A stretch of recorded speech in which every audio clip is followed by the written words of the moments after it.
안녕하세요. 건강에 관한 이야기 하나하나 풀어보는 정의안의 건강 톡톡 한의사 정의안입니다. 신종 코로나 바이러스 감염증 확진자가 급증하면서 후유증도 다양하게 나타나고 있습니다. 이 코로나 감염 치료 중이라는 사람들도 많고요. 그리고 격리 해제됐다는 분들 주위에 엄청 많아진 때입니다. 세계보건기구는 코로나19 장기 후유증에 대해서 코로나19 감염 후에 3개월 이내에 설명할 수 없는 하나 이상의 증상이 최소 2개월 이상 지속되는 상태로 정의를 했는데요. 이제 우리가 직면한 문제는 이 치료 과정뿐 아니라 감염에서 회복한 뒤에도 증상이 계속되는 문제 어떻게 해야 할 것인가 하는 것입니다. 자, 오늘은 이 코로나 치료 후의 후유 증상 롱 코비드에 대한 이야기입니다. 끝까지 시청해 주세요. 오미크론의 치명률이 떨어지는 것과 이 후유증은 별개의 문제입니다. 오히려 치명률은 적은데 후유증의 꼬리는 상당히 긴 것이 특징이니까 이 후유증 관리에 더 집중해야 합니다. 당연히 단순 감기나 독감보다 조금 더 독한 정도로 취급해서는 절대로 안 될 일입니다. 특히 최근에 폭발적으로 늘어나는 이 확진자 수를 감안을 하면 올해 5, 6월 정도에는 코로나 후유증 환자가 본격적으로 쏟아질 것이 분명합니다. 이미 2년 전부터 최근까지 이 진료실에는요, 코로나 후유증 환자가 지속적으로 내원하고 있어서 임상에서는 벌써부터 후유증 치료 문제가 심각하다는 것 실감하고 있습니다. 초기에는 후각상실, 미각장애 정도의 후유증이 있는 걸로 알려졌지만 지금은 열감, 또 이름 모를 발열, 불명열이라고 하죠. 또 피부염, 호흡곤란, 만성피로, 또 조금만 움직여도 금방 지치는 증상, 또 잔기침, 어지럼증, 수면장애, 두통, 머리가 멍한 브레인포그, 또 집중력장애, 원인 모를 근육통, 전신의 통증, 인지장애 같은 신경질환, 또 당뇨병, 우울증, 의욕감퇴, 성욕감퇴 같은 만성적인 이상을 호소하는 사람들이 늘어나고 있습니다. 그리고 이렇게 다양한 전신 증상들은 검사 소견으로 뚜렷이 나오지를 않는 기능적인 문제들이 대부분이어서요. 이 증상을 겪는 환자들로서는 증상의 정도를 입증할 방도가 없어서 더 답답하다고 호소를 합니다. 치료 후에 이 정상적인 상태로 돌아오질 못하고 이런 증상들이 남는 이유는 이렇습니다. 바이러스 감염으로요, 우리 몸의 면역 체계가 바이러스와 싸우는 과정 중에 이 면역 대사 항상성이 무너지고요, 또 자율신경의 균형이 깨어지고 인체의 정상적인 시스템에 문제가 발생하기 때문입니다. 그리고 이런 현상은요, 중증으로 악화돼서 치료했던 경우든 또 경증이어서 자가격리로 재택치료한 경우든 구분 없이 나타납니다.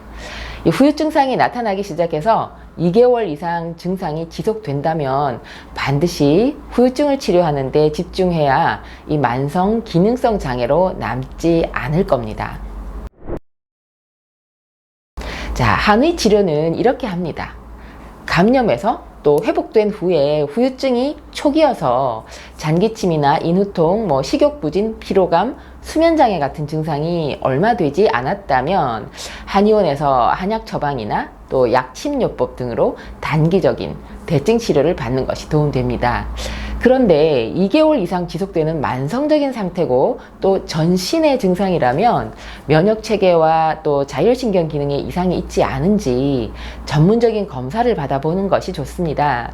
그리고 또 결과에 따라 면역을 보강하는 한약이나 또 자율신경의 균형을 회복하는 한약이나 또 약침요법 같은 것을 꾸준히 병행해서요, 이 깨어진 인체 시스템을 복구하는 것이 근본적인 해결책이 될 겁니다.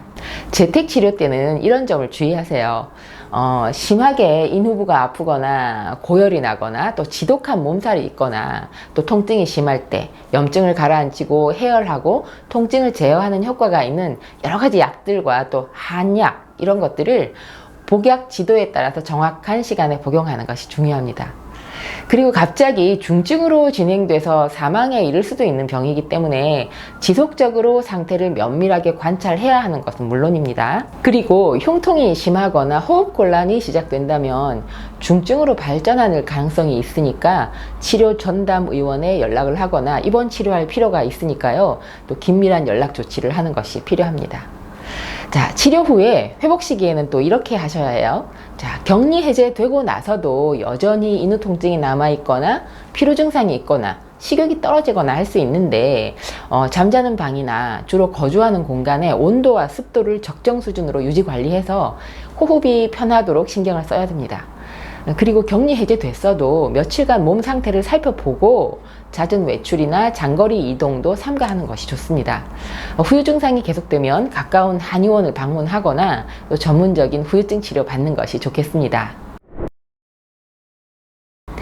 자, 오늘 영상은요, 이 코로나 치료 후유증 롱 코비드에 대해서 알아봤는데요. 첫 번째, 코로나 치료 후유증이 길다. 두 번째, 후유증은 전신적으로 또 만성적인 기능 이상 증상이다.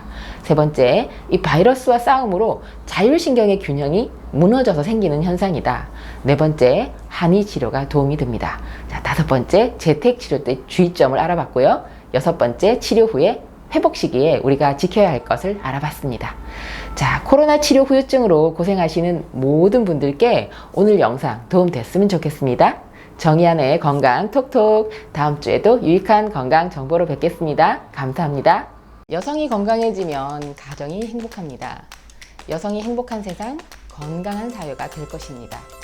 소식 놓치지 않으려면 구독하기 버튼 꾹 하고 눌러주세요. 지금까지 한의학 박사 정의안이었습니다.